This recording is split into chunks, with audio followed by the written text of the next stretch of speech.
23 мамырда басталатын шаңырақ бағдарламасы бойынша берілетін үйге кезекте тұратын азаматтар және отбасы банкінде депозиті бар азаматтар қалай өтінім бере алады, сол туралы айтатын боламыз. Сіз бірінші отбасыбанк.kz сайтына войти, яғни кіру арқылы жеке кабинетіңізге кіресіз, яғни сіздің депозит счетыңызға кіресіз.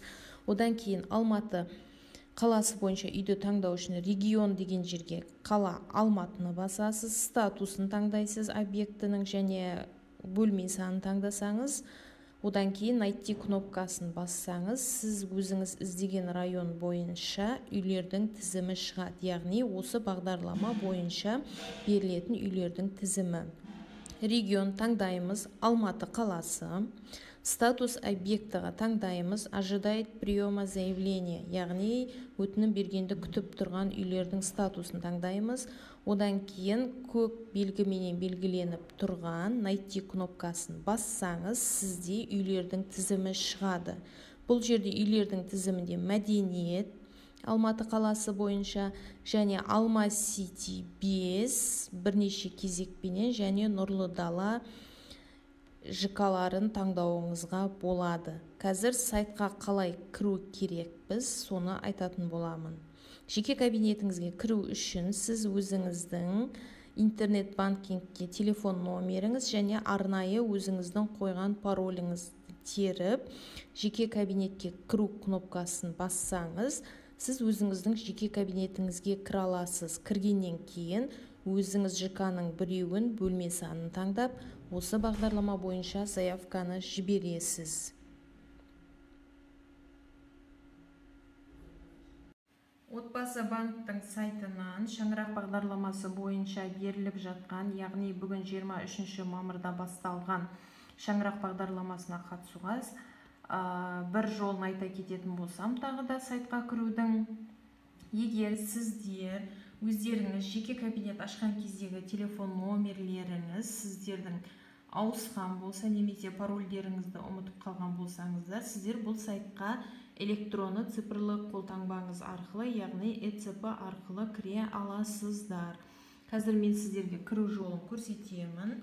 Ол үшін сіздің 2022 жылға арналған электронды цифрлы подписіңіз болса, және оның срогы бітпеген, жарамды болса, паролін барлығын білсеңіз, сізге ешқандай да қиындық тудырмайды сайтқа кіру. Бірінші аут ключін таңдаймыз. Біз таңдадық, одан кейін өзіңіздің құпия сөзіңізді енгізесіз.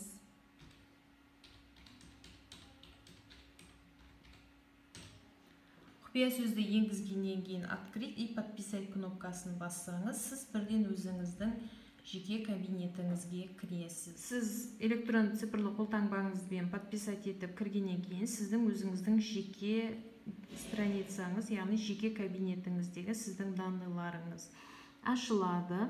Мына менде мои заявки дегенде 1 деген сан көрсетіліп тұр. Себебі мен уже бүгін 23 мамырда до обеда мен өзім қалған пәтерге заявканы бердім. Сізде бұл жолы 2 заявка жасауға мүмкіндігіңіз бар. Яғни ол дегеніміз 1 рет заявка беріп, егер басқа ЖК-дан алғыңыз келсе, ойыңыз өзгерсе, сіз ол заявканы аннулировать етіп, екінші рет заявка бере аласыз. Бар болғаны сізде тек қана 2 мүмкіндік. Заявкаңыздың қабылданбағанын сіз осы мои заявки бөліміне кіріп тексере аласыз. Шаңырақ 2022 бағдарламасы бойынша біз берген өзіміздің 23 мамырда басталған конкурсқа берген заявкамызды, яғни жауабын қалай естиміз. Мысалы, мен өзім бердім 23 мамыр күні, бірақ кандидаттардың көп болуына байланысты 27 мамыр күні заявкамды өзгерттім. Өзіме берілген мүмкіндікті пайдаланып, яғни басқа квартира таңдадым. Нұрлы Даладан мен Алма Ситиға ауыстырдым квартираны. Енді қараңыздар. Мен таңдаған квартираға тапсырған кандидаттардың саны өтініш берген 35 адам. Менің заявка берген адамдардың ішінен текущий номер очередім 4-ші болып тұр. Яғни менің алдымда міне жеке кабинеттеріме кірсеңіздер, мои заявки бөліміне кіріп қарайсыздар. Сіздің алдыңызда неше адам бар, неше кандидат бар саны көрініп тұрады.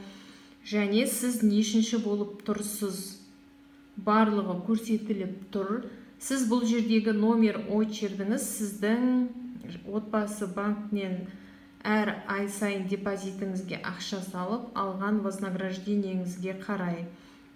Мысалы, мен өзімнен көретін болсам, мен 4-ші болып тұрмын, маған дейін 3 адам бар. Бірінші, осы 3 адамның вознаграждениесі көп болып бірінші орынға шыққан бірінші адамның жеке кабинетіне қазіргі таңда жолдама келді.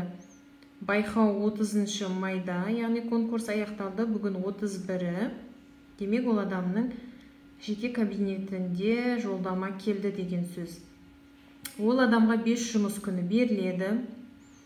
5 жұмыс күнінің ішінде ол кісі өзіне қажетті барлық іс-әрекетті орындап, отбасы банкке барып, өзінің осы бағдарламаның талаптарына сай келетінін дәлелдеп, қажетті сұраған құжаттарды өткізуі қажет. Ал егер бірінші болып тұрған адам оның барлығын өте алмаса, 5 күннен кейін направление жолдама, яғни астында тұрған екінші кезектегі адамға түседі. Мен бұл жерде 4-ші болып тұрмын. Маған дейінгі 3 адамның 3-еуі де өзінің платежеспособность дәлелдей алмаса, бағдарламаға сәйкес келетін, мен 4-ші болып тұрғаннан кейін автоматты түрде белгілі бір уақыттардан кейін жолдама маған түседі.